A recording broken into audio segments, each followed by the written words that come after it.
स्वतंत्र भारताची आपत्ती व्यवस्थापन क्षमता सक्षम आहे की नाही. समजा माझं ह्याच्यावर मत आहे की आपत्ती व्यवस्थापन क्षमता सक्षम नाही. सुरुवातीला सांगायचं म्हटले तर आपत्ती हा शब्दच आपल्या अंगावर काटा आणणार आहे. आता आपत्ती आपण बघितलं की नाश, सर्वनाश हा दिसून येतो. कुठलीही समजा आपल्याकडे आपत्ती आली की त्याच्यामध्ये नाश होतो किंवा सर्वनाश होतो हा नक्की ठरलेला असतो. मग त्याच्यामध्ये आपण बघितलं की ही आपत्ती ही दोन प्रकारची असू शकते. एक मानवनिर्मित आपत्ती आणि दुसरी असू शकते ती नैसर्गिक आपत्ती. आणि आपण बघतो आपल्या ह्या भारतासारख्या मोठ्या लोकसंख्या असणाऱ्या देशात आणि विकसनशील देशात ह्याचा परिणाम जास्त दिसून येतो.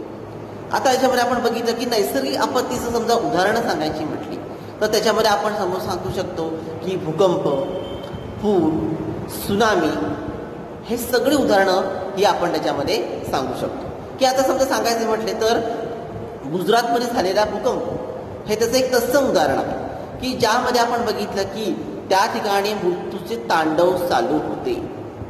समजतं. पण समजा आपण बघितलं की समजा आपली व्यवस्थापन क्षमता समजा सक्षम असली तर हा प्रकार काय झाला असता, कमी प्रमाणात झाला असता. तसं दुसरं आपण सांगायचं म्हटलं की आपल्याकडे आता नवीनचं उदाहरण सांगायचं म्हटलं की आता संपूर्ण सगळ्या देशात आपण बघतोय की कोरोनाचं संकट काय होतंय, वाढताना दिसतंय किंवा प्रत्येक घोंगावत आहे प्रत्येक देशावर. पण भारतासारख्या ह्या मोठ्या लोकसंख्या असणाऱ्या देशात ह्याचं प्रमाण काय होतंय, जास्त होतंय. की समजा आपण बघितलं की दुसऱ्या देशांची समजा तुलना केली, समजा आपण समजा उदाहरणार्थ आपण बघितलं जपान, अमेरिका ह्याच्याशी समजा जर तुलना केली आणि आपल्या भारताशी तुलना केली तर त्या देशांचं हे प्रमाण कमी झालेलं आहे. त्यांच्या तिकडचं लसीकरण सुद्धा पूर्ण झालेलं आपल्याला दिसून येतं.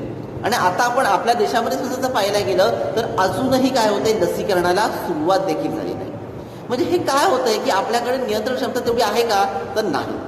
हे त्याच्यावरून सांगू शकतो. की आता आपण बघितलं की समजा आता ह्याच्यामध्ये राजकारणी लोकांचा सहभाग हा जास्त दिसून येतो. आता लसीकरणाला जेव्हा सुरुवात होते की लसीकरण सुरुवातीला कोणाला दिले जाते की समजा ह्या मंडळींना दिले जाते, राजकारणी मंडळी. मग हे का केलं जातं, किती मानव आहेत, बाकीची सामान्य जनता मानव नाही का, हा सुद्धा एक प्रश्न उभा राहू शकतो.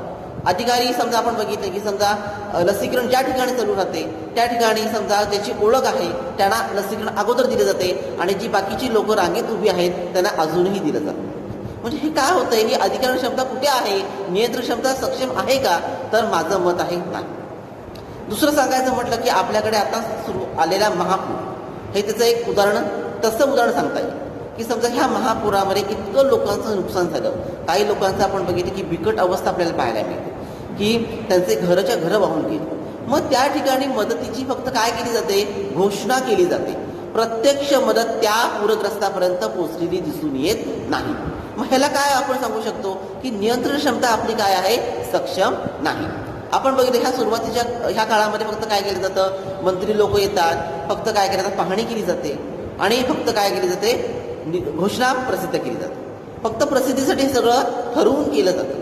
पण ती पूरग्रस्तापर्यंत पोचली की नाही किंवा त्यांना भेटली की नाही ह्याचं काहीही कोणाशी देणं घेणं नसतं. समजा आपण बघितलं की आपल्याकडे आलेलं वादळ, फयान वादळ असेल, असे अनेक उदाहरणं वादळाची पण देता येईल की ज्या लोकांना खरोखर वादळात ज्यांची घरं पूर्णपणे नासधूस झालेली आहे त्या घरापर्यंत अजूनही त्यांची मदत पोचलेली दिसून येत नाही. मग त्याच्यामुळे आपण बघू शकतो की आपल्याकडे नियंत्रण व्यवस्था किती असक्षम आहे ह्याचेही उदाहरणं सांगता येऊ शकतात. तसं आपण बघितलं की ह्याच्यामध्ये असणारे अधिकारी लोक सुद्धा त्याच्यामध्ये सहभागी आहेत की ज्याच्यामुळे आपण बघितलं की मंत्र्यांनी सांगितल्यानंतर काय होतंय की अधिकारी लोक सुद्धा काय होतात त्याच्यामध्ये सामील होतात. मग असा समजा प्रकार समजा आपल्या विकसनशील देशात समजा जर चालू राहिला तर भारताची नियंत्रण व्यवस्था काय होऊ शकते, आपत्ती व्यवस्थापन क्षमता काय होऊ शकते, सक्षम होऊ शकत नाही. त्याच्यामुळे ह्या सगळ्या कारणामुळे आपली आपत्ती व्यवस्थापन नियंत्रण क्षमता सक्षम नाही आणि हे त्याचं तसं उदाहरणं आपण सांगू शकतो. तसं दुसरं सांगायचं म्हटलं की आपल्या आपत्तीच्या काळामध्ये अनेक देणग्या येतात किंवा अनेक लोक आपल्याला मदतीचा हात पुढे करतात. पण अशी अनेक लोक आहेत की ज्यांच्या घरात काही झालं नाही पण ती मदत काय होते त्यांच्यापर्यंत पोचली जाते. मग ह्याच्यामुळं काय होऊ शकतं आपल्या आपत्ती व्यवस्थापन क्षमता पुढे झोपली आहे का, असा एक प्रश्न मी तिथे उभारू शकतो. त्याच्यामुळे ह्याच्या